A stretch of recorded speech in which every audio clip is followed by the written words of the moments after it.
बैठते हैं फिर भी कथा में आते हैं, उनको क्या देती है?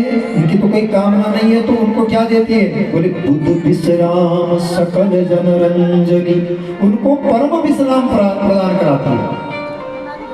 अच्छा, हम लोग साधारण भाषा में ये सोचो ना कि जब हम भोजन करिए और कोई हमारे घर को गार्जियन या कोई भी परिवार के सदस्य दिन में जब भोजन करने के बाद आराम कर दो, वे आराम होते ही विश्राम भोजन है। तो कोई मेहमान आएगी या कोई आएगी, हम बोलना महाराज कब छन, हम बोलो महाराज वो अभी विश्राम छन करने, आराम छन करने, पर्या छन, तो भी सब एक ही शब्द का पर्यायवाची शब्द, तो विश्राम छन करने। पर ये साधारण लौकिक भाषा में विश्राम शब्द है, ये विश्राम नहीं बोल रहे। असली विश्राम क्या कि जब शरीर तो सही हो, परंतु शरीर तो बिल्कुल शांत हो ही, पर मन भी परम शांत हो। अब हम कल्पना करो बिस्तर में सियाना बात के हमारा मन शांत रहो, अगर मन शांत रहो तो इतने उतने का स्वप्न के लिए वो नाम देखने, कभी स्वप्न में कुछ चौ देखने, कभी कुछ चौ देखने, कभी कुछ चौ देखने। जब तक स्वप्न है आ रहे हैं तो इसका मतलब विश्राम नहीं हो रहा है। विश्राम तो कर रहे हो पर शरीर आप नहीं कर रहे हो, और हम शरीर नहीं चाहते, हम क्या चाहो? हम जीवात्मा चाहो। इस शरीर तो भैरव को ढांचो, तो भैरव को ढांचो तो विश्राम से करो, परंतु अंदर तो घूमने आ लेगी, वो कथा माँ बैठी तब भी घूमने आ लेगी। वही जीवात्मा थे,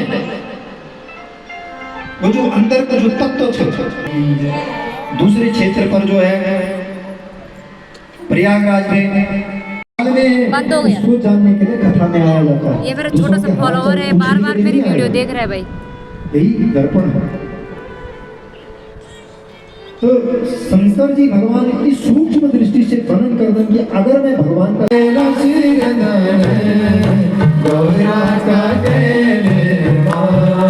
शिव जी कैलाश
सवाल करती कुछ पूछती अच्छी लगती है। उससे पहले उसकी सारी पोल।